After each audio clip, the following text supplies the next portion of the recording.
ഇന്ന് ഞായറാഴ്ച ആയതുകൊണ്ട് ഞാൻ പല്ല് വെച്ച്, അതും മുറ്റത്തിറങ്ങി നടന്ന് തേരപ്പാര വഴിനീളെ തുപ്പി തുപ്പി നടന്ന പല്ല് വെച്ച്. ഈ വൃത്തിയിട്ടവൻ എന്തായത് ഇങ്ങനെയൊക്കെ കാണിക്കണേ എന്നുള്ളൊരു എക്സ്പ്രഷൻ ഇട്ടിട്ട് ദിവള് ഇവിടെ കിടന്നെ നോക്കുന്നുണ്ട്.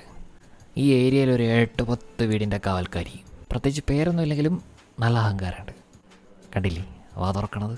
ഞാനും പട്ടിയും തമ്മിലുള്ള സംഭാഷണ ശകലത്തിനിടയിലാണ് അമ്മേനെ വിളിച്ചത്. അമ്മ പറയുന്നത് എന്താണെന്ന് നിങ്ങൾക്ക് ക്ലിയർ ആവുന്നുണ്ടോ? ഹെഡ്സെറ്റിൻ്റെ വോളിയം ചെറുതായിട്ടൊന്ന് കൂട്ടിയിട്ട് കേട്ട് നോക്കിക്കേ.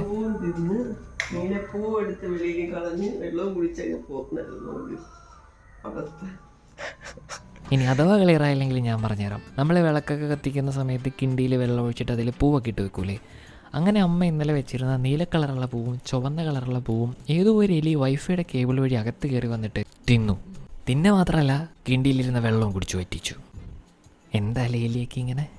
ഞായറാഴ്ച ആയതുകൊണ്ട് തന്നെ ചിക്കനോ ബീഫോ എന്തെങ്കിലും വാങ്ങാം എന്നുള്ളൊരു ഒരു ദുരുദ്ദേശത്തോടു കൂടി പുറത്തുള്ള പരിപാടിയാണ്. ഈ തൂങ്ങിക്കിടക്കണ ചാവി കണ്ടാൽ തന്നെ എൻ്റെ ഇരിക്കണ വണ്ടി ഏതാണെന്ന് എനിക്ക് മനസ്സിലാവും. എന്തായാലും ചിക്കൻ വാങ്ങാൻ പോകാൻ വേണ്ടിയിട്ട് അതിന് പറ്റിയൊരു ഹെൽമെറ്റ് കൊടുത്ത് ഞാൻ പുറത്തോട്ട് ഇറങ്ങുകയാണ്. മനുഷ്യനെ വിഷമിപ്പിക്കാനായിട്ട് പേടിപ്പിക്കാനായിട്ടൊരു സാധനം നേരെ വന്നെൻ്റെ മുമ്പിൽ വീണു. എത്ര പെട്ടെന്നല്ലേ ദിവസങ്ങളൊക്കെ പോണേ. വല്ലാണ്ട് പ്രായമായിരിക്കണം.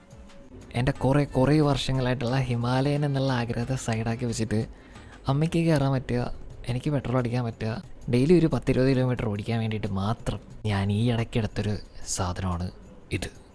ഇതിൻ്റെ റിവ്യൂ ഒന്നും ഞാൻ ഇടില്ല, കാരണം ഇതൊരു എൻജിൻ വെച്ചൊരു സൈക്കിളാണ്, അത്ര മനസ്സിലാക്കിയാൽ മതി.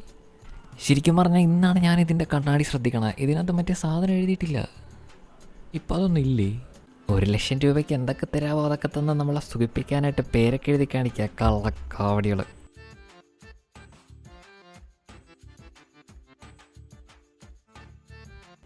അങ്ങനെ പച്ചപ്പും പശുവും കായലും വയലും ഒക്കെ കണ്ട് നമ്മൾ പോകുന്നത് ഒരു ലോങ് ട്രിപ്പാണ്. ഇച്ചിരി ചിക്കൻ വാങ്ങിക്കാൻ. തൻ്റെ ഫ്രണ്ട്സുമായിട്ടൊക്കെ എന്തോ രഹസ്യം കാര്യമായിട്ട് പറഞ്ഞുകൊണ്ടിരുന്ന ആളാണ്. നമ്മൾ പിടിച്ചു കൊണ്ടുവരുന്നു. പാവലെ ചിക്കന് വാങ്ങി വീട്ടിൽ വന്നപ്പോൾ അവിടെ ഭക്തിമയം. അമ്മ ഭക്തിഗാനമൊക്കെ വെച്ചിട്ട് രാവിലത്തെ ബ്രേക്ക്ഫാസ്റ്റിനുള്ള പരിപാടിയാണ്. പുട്ടിനുള്ള മാവ് കുഴച്ച് വെച്ചിട്ടുണ്ട്. അപ്പോൾ ഈ കുക്കറിനകത്ത് എന്തായാലും കടലയായിരിക്കും. പുട്ടും കടലയൊക്കെ സെറ്റായി വരുന്നത് വരെ വയറൊഴിഞ്ഞ് കിടക്കണ്ടല്ലോ. പിന്നെ വയറ്റിൽ എന്തെങ്കിലും ഉണ്ടെങ്കിൽ പോകാനും ഇത് സഹായിക്കും. ലൈം ടീ ഒക്കെ കുടിച്ച് അടുക്കളയിലോട്ട് ചെന്നപ്പോൾ പുട്ടും മുട്ടയും കടല എനിക്ക് റെഡി.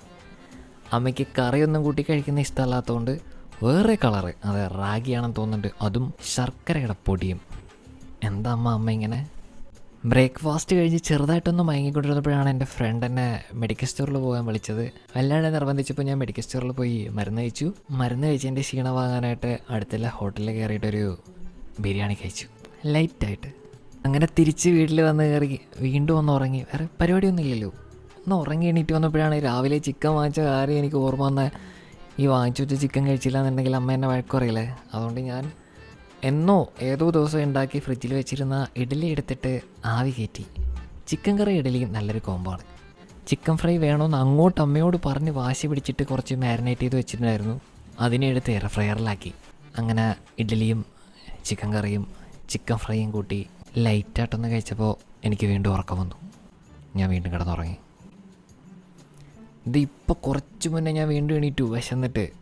പയ്യെ കഥ തുറന്നു നോക്കിയപ്പോൾ ടി വിയിൽ അമ്മ വാഴ സിനിമകൾ. ഇനിയിപ്പോൾ ഇന്നൊന്നും കഴിച്ചാൽ ശരിയാവില്ല. കിടന്നുറങ്ങാം. ഗുഡ്